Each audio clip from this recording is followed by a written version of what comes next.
stages and power amplifier, mainly in output stages and power amplifier, we are going to mainly discuss about the different types of power amplifiers, how we are going to use these power amplifiers uh, in some of the applications, their efficiency, and the distortions what are being produced in this power amplifier, why those distortions are produced, because those distortions are known as harmonics. Starting from class A, we are going to study till class D. There are five types of classification: class A, class B, class C, class AB, class D. So where from class A to class AB, these are all analog amplifiers, but class D is a digital amplifier. So the all these topics we are going to discuss. But in class A, class B, we are going to study in detail, including the derivations we are going to discuss. But the rest of the topics, that is class A, B, class C, class D, we are just going to study about the working procedure of it, how it is going to work, how is the circuit designed, we are going to study. First, let us understand why we need this power amplifiers. See, already we have discussed in module 1, there is a need of amplifier just for the purpose of amplifying the signal. Then what is the difference between those amplifiers, what we studied there, and this amplifiers, whatever we are discussing now? See, if you want to run, let us take one example.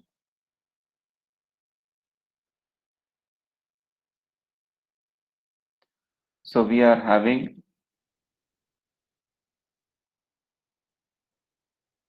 a loudspeaker, we are having a microphone,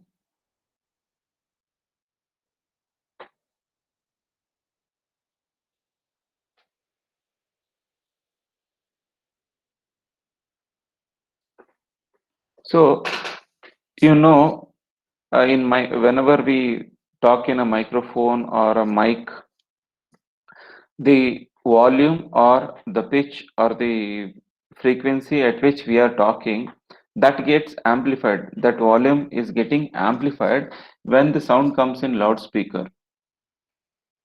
We are not talking at the same pitch what we are getting the sound across the loudspeaker, but still we are getting an amplified version of whatever the voice we are giving at the microphone. This happens because of amplifiers. That's why whenever a whenever an audio system is set up, amplifier plays an important role. So we will be having an amplifier device separately. Based upon that amplifier devices only, you can expect what is the output from the loudspeaker you can have. So in amplifiers, what they are going to do is, instead of having a single amplifier, they'll be having series of amplifiers which are cascaded back to back. So which will be connected back to back. So back to back in a sense, let us take this is amplifier 1. The output of this amplifier 1 is fed as input to the amplifier 2, and amplifier 2's output is fed as input to 3, and 3 it is fed to 4. So all these amplifiers are our normal amplifiers, but when you want to give the input to the loudspeaker, during that time you need a very high gain output, because at the microphone level also, microphone is a transducer which converts our sound energy to electrical energy. So there, while transmitting, it is going to amplify it and it is going to transmit. But while giving that signal to the loudspeaker, you need to amplify the signal to a large extent so that we can get a maximum output across this loudspeaker. So that is where we are going to use the power amplifier. Now, why it is called as power amplifier? See, whenever you are feeding in high load, obviously you are going to have very high output and how high uh, power output you'll be having. Whenever there is very high power output, automatically what happens, heat dissipation starts. When there is large amount of power which is coming out of some particular device, automatically heat dissipation starts. See, when heat dissipation is more, during that time we have to reduce those heat dissipation. So in order to reduce the heat dissipation, we have to control the power. If we control the power, loudspeaker will not get sufficient input. So that's why we cannot control this power, but we will try to reduce the heat which is being dissipated in the power amplifier. So that's why we will be using heat sink. We'll be using heat sink. So this heat sink is a common thing which we'll be using in majority of the things in transformers, even in the engines of vehicles, and in higher end power devices. Everywhere we are using heat sinks. Even transformer, you can see that there is a fins like structure right in front of this is a transformer, means there is a fin like structure.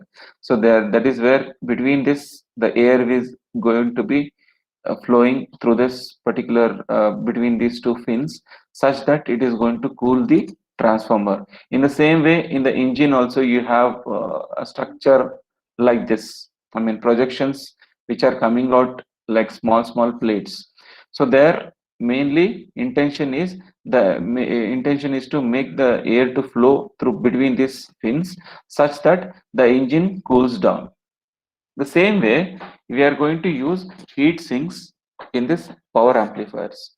See, whenever you use heat sinks, automatically the system becomes bulky, because heat sinks are of more weight. When more weight heat sinks are being applied, automatically it becomes bulky and its weight increases.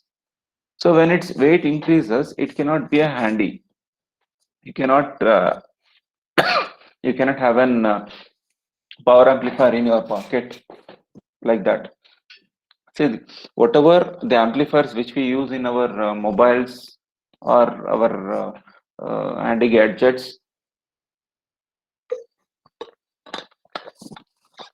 there we'll be using small signal amplifiers. We'll be using small signal amplifiers. These small signal amplifiers are just made up of the circuitry what we have discussed already in the module 1. They're lower end amplifiers. See, for our mobile, it doesn't require a high amplification like power amplifiers and all is not necessary. There is a limit for it, and it is going to work for 5 volt. Obviously, when it is going to work for 5 volt, the output which is being produced also is limited only. So that's why power amplifiers are not used in mobiles and all. But whenever you talk about higher end speakers and all, there we have to use power amplifier to produce large signal and to amplify the signal. So in order to use this power amplifier, in order to design this power amplifier, we are going to use transistors called power transistors.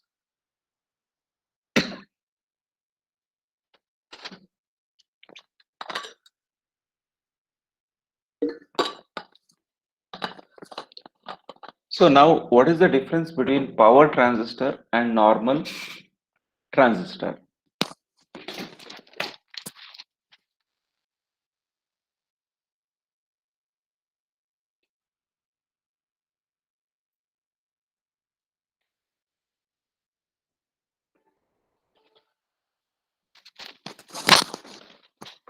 Anybody knows it?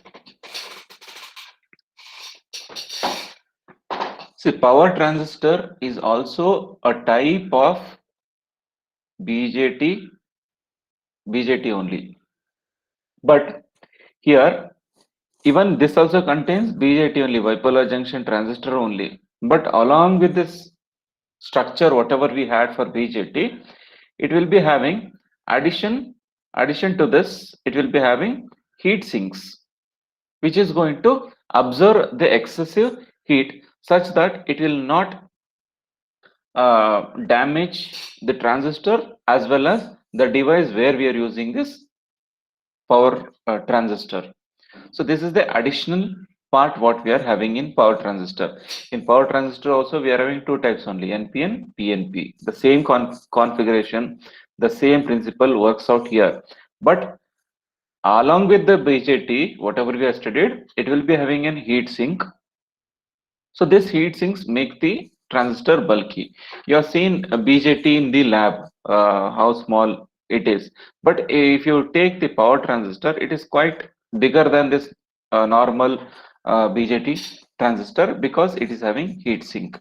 So obviously its weight also will be more. So these power transistors are used in designing an amplifier. That's why the name power amplifier. So this power transistor are capable of producing very high gain.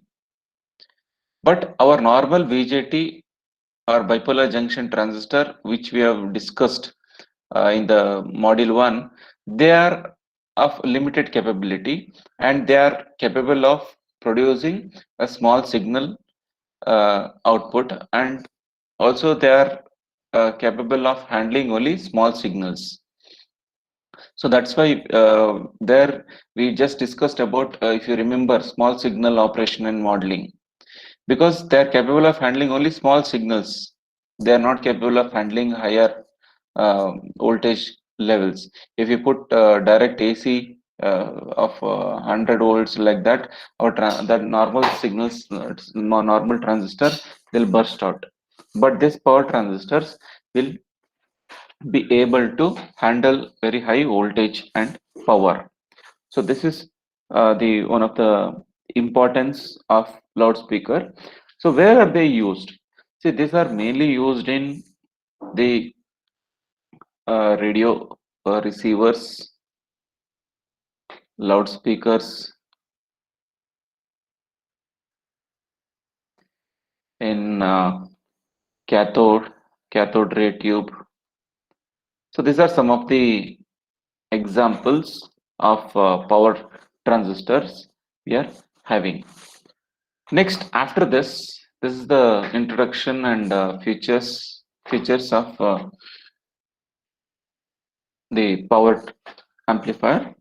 Next topic is classification of power amplifiers. The other name for power amplifiers is large signal amplifiers.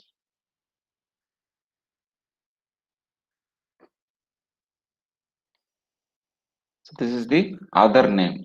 So in the exam, to confuse you, instead of asking classification of power amplifier, they can ask you classify the different large signal amplifiers, or give the classification of large signal amplifiers. It is power amplifier only. So classification of as the name, as I just now told, large signal amplifier, because it is going to amplify and it is going to work for large signals. And I told you the topics or the circuits what we discussed in the module 1, they are going to work for small signal operation. They are known as small signal amplifiers. They are small signal amplifiers. These are all large signal amplifiers. In this large signal amplifier, we are having 5 classifications. So these 5 classifications are done based upon the Q point position, and current flow. So whether the current is going to flow for the entire cycle, or it is going to flow for half cycle, or it is going to flow for 75% of the input cycle. So based on that, we are going to classify this power amplifiers into 5 different categories. Among this category, we are having 2 subcategories. I mean, in 5 classification, we are having 2 things. So one is analog amplifier and other one is digital amplifier. So in analog amplifier, we are having class A power amplifier, class B power amplifier, class C power amplifier, class AB power amplifier. In digital amplifier, we have class D. So this is how the classification is being done. This all these four types, they directly work with analog signal, that is a continuous signal, that is sine wave. Sine wave is a continuous signal. So it is going to use the continuous sine wave or continuous sinusoidal signal for the working purpose. But in digital amplifier, that is in class D, here it works on the pulses, pulse width. So we know that pulse means we consider it as a digital signal. So based upon the pulse width and whether it is at logic 1 or logic 0, based on that, this amplifier is going to work. So that's why it is known as class D amplifier, and we have a flexibility in class D amplifier that um, it works.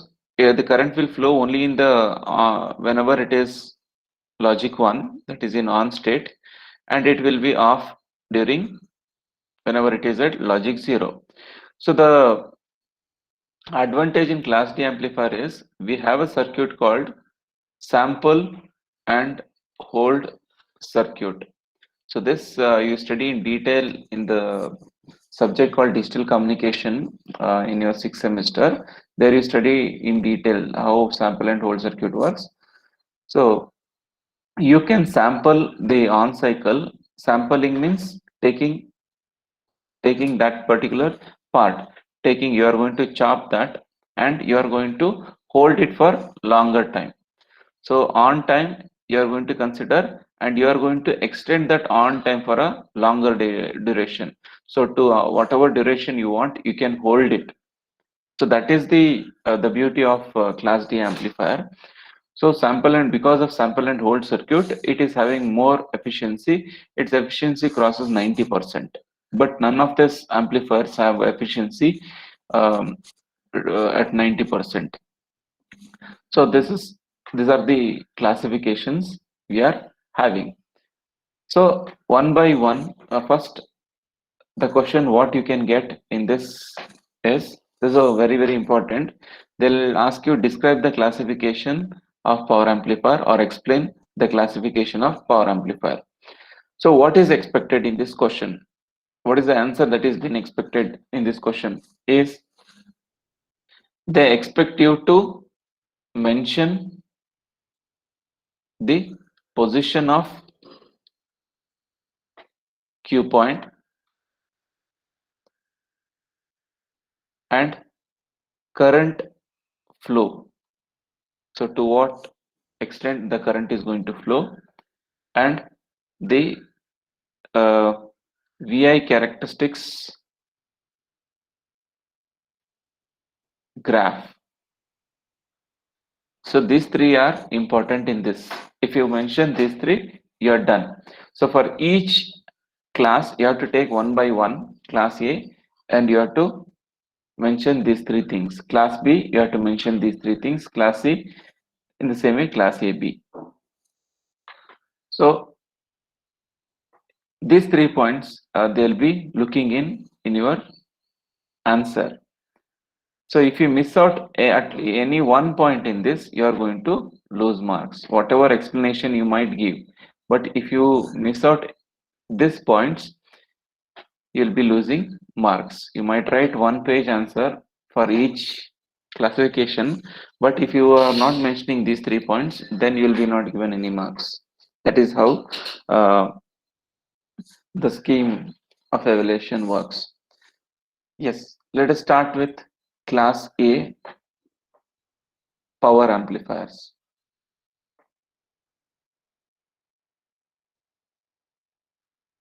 The first one, class A power amplifier.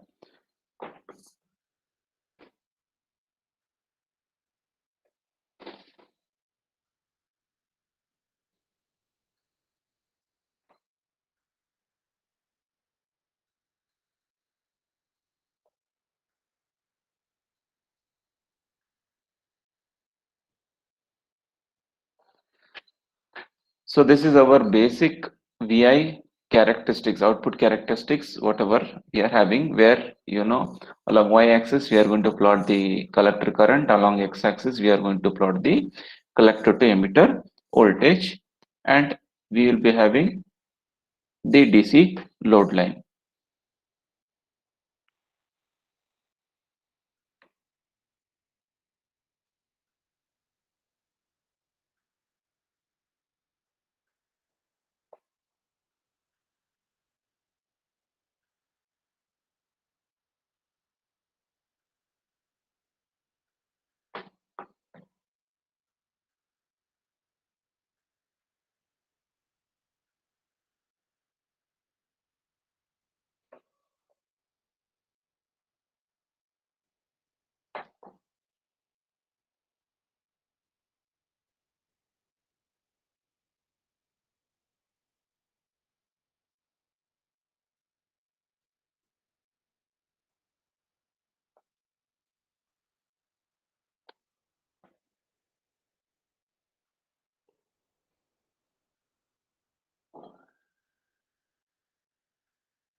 So in this, we are supposed to plot the input, the collector current, as well as the collector to emitter voltage.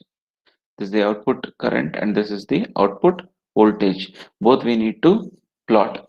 And whether it's a current or voltage, the shape remains the same. If some part of the signal is getting clipped in the current, means even in the voltage also some part of the signal is getting clipped. Only the representation, this is in voltage, this is in current, but the shape will be looking the same. The reading might be reading will be different. It will be in terms of milliamperes, it will be in volts, but the shape, they're symmetrical. Now, as I told, first what we need to look in class A is the Q point. So you can see that the Q point is in exactly at the center. So here the Q point is in the center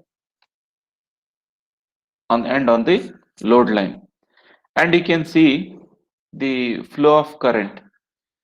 So is the current flowing for the entire cycle, or only half of it is flowing? See, is this one complete cycle or only some half cycle or 75% of the cycle? What do you call this as? Is it a complete cycle or a half cycle?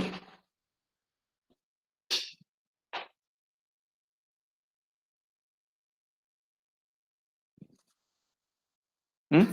So it's a What do you complete mean by cycle, one sir. full cycle? What So do you mean peak by to full peak. cycle? Peak to peak. Good. So one complete cycle means, or full cycle means, it's a combination of half positive half wave and half negative wave. When you have both of them, then only it is called as one full wave.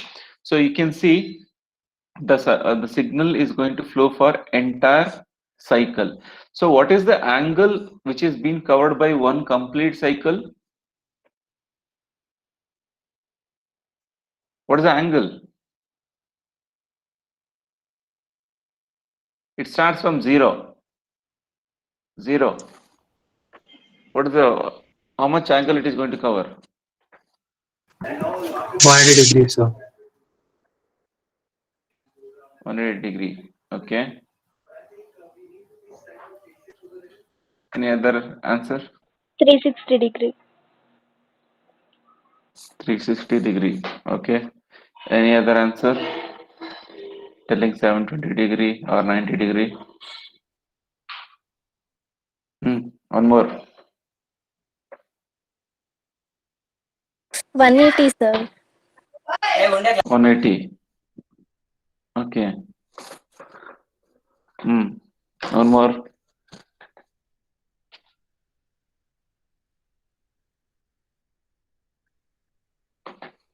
See, it is 360 degree. How you will represent a signal? Zero. pi by 2.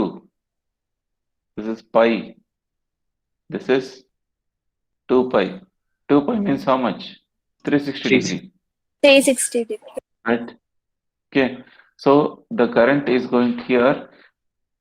Now you tell me, the current is flowing for 180 degree or 360 degree or 90 degree?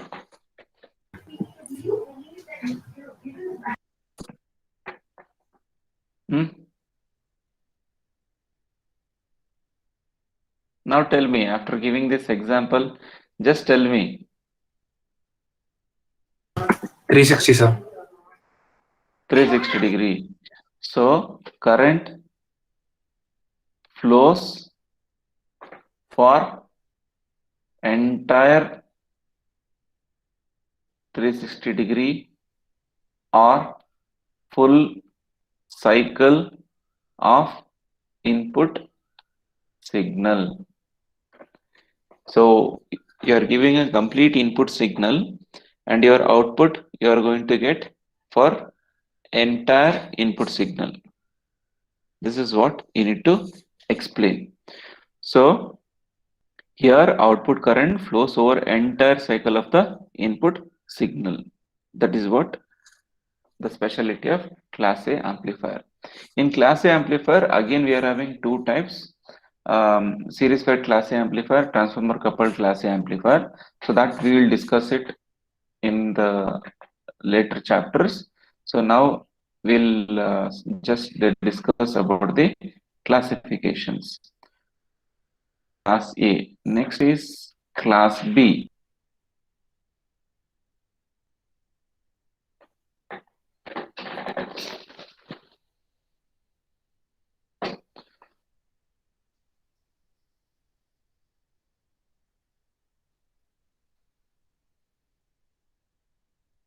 So in class B, again, we are going to plot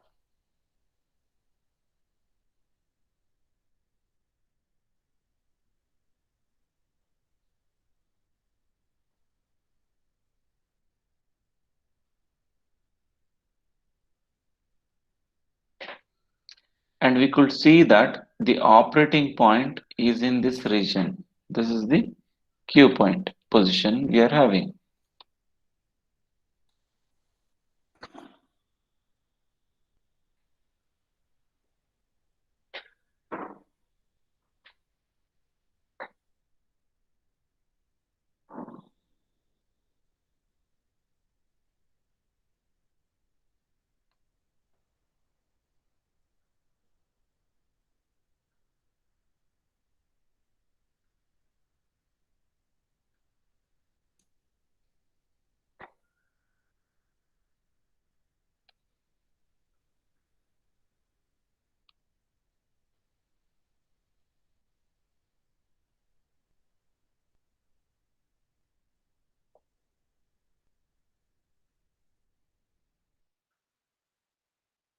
So this is the Q point VCE.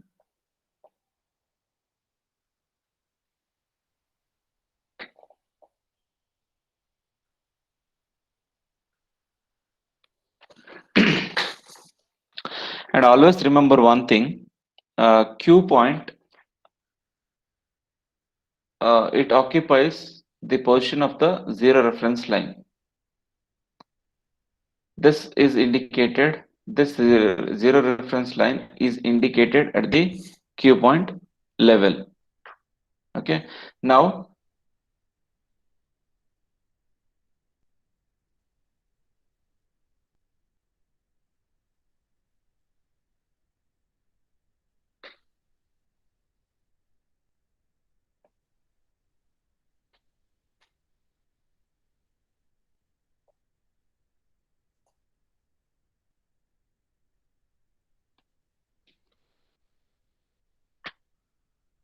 so as you know, the formula for IC is VCC by RC. Now you tell me, where is the Q point?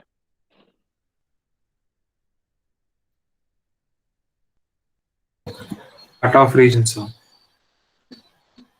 Yes, the Q point is in cutoff region. It is in the cutoff region. And what about the input signal? I mean, sorry, the output signal. Is it flowing for the entire cycle, or it is flowing for 90 degree, 180 degree, 270 degree? Half cycle, sir. 180 degrees. Yes, it is flowing for half cycle, that is 180 degree. It is just flowing for 180 degree of input signal. So remaining part of the signal, what happens? You can see that it is represented in dotted lines. This dotted line indicates that that part of the signal is clipped off.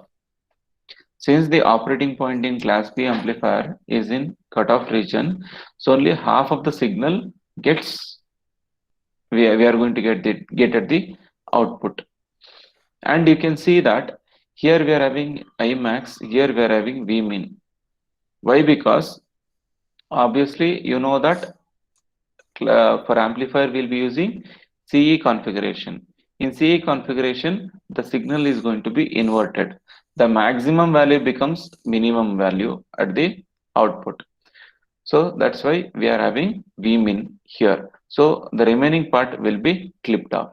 So operating point is in cutoff region and the output flows for 180 degree of the input signal. And because of this kind of situation, in class B power amplifier, a single transistor cannot be used to design the class B power amplifier. That's why in class B power amplifier, we are going to use two transistors. These two transistors might be of same kind or different kind. So same kind in the sense 2 NPN or 2 PNP, or you can use 1 NPN, 1 PNP. So this is the three ways of building it. So if one transistor works for one half cycle, other transistor works for other half cycle, and finally we are going to club the output of two transistors and we are going to get the output for full cycle. This is what the idea behind class B power amplifier. Since we are using since the output is only half of the full cycle, so each here in this case we have considered only single transistor and we are analyzing it. But in practical scenario, we will be using two transistor such that one works for negative half cycle and other works for positive half cycle, such that we will be getting complete cycle. Because otherwise, if you use a single transistor in class B, you will be under a loss. So because you are just getting half of the input cycle, remaining half is been neglected or it is cut, it is been clipped off. So that is how we are going to use class B power amplifier in practical application. But in class A amplifier, since it is already giving complete cycle, so there a single transistor is sufficient to give the required output. So that is in class B power amplifiers.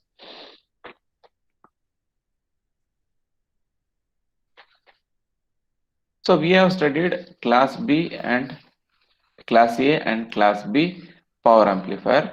So the next one is class AB. Class AB power amplifiers. So in class AB power amplifier, so again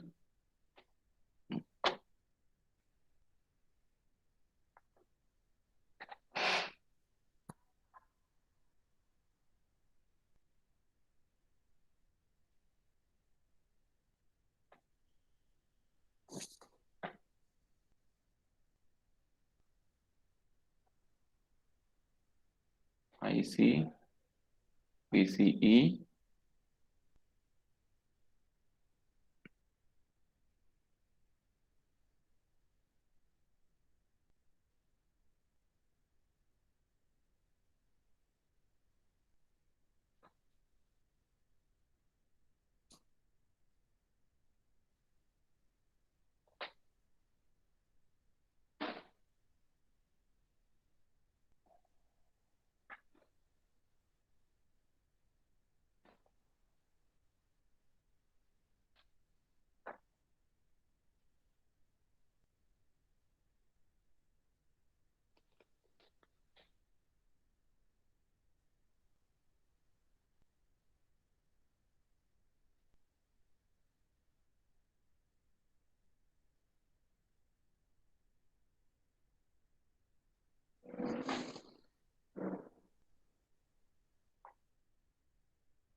See, in class AB power amplifier, as the name itself tells, A, B. That means it is neither A nor B. So it has to lie between those two.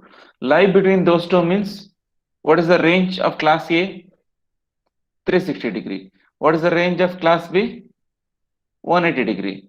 So it should lie between these two. So here the operating point, where is the operating point in this case? So between the center and the cutoff region of the load line. So here the operating point is neither in the active region nor in the cutoff region. But you cannot tell it is in cutoff or active region. But once the input signal crosses some threshold, then only it starts working in active region. Until that, it will be in cutoff region only. So that's why it operates in both the region. But the output signal will not be complete. So it will be giving, or the output signal will be less than 360 degree but greater than 180 degree. In that particular range, it is going to give the output. You can see that some part of the signal is being clipped. So this much amount of signal is been clipped off. This much amount of signal is been clipped off. That's why we tell the output signal flows for an angle of 360 less than 360 degree but greater than 180 degree. Sorry, it is like this. We correct it. It should be greater than. So AB is greater than 180 degree but less than 360 degree of the cycle. So class AB power amplifier, it can be used for the different application, and it can serve both as an class A as well as class B power amplifier. So this is about class AB power amplifier. Next is class C, and last we are having class D amplifier. So that we will take up in the next class.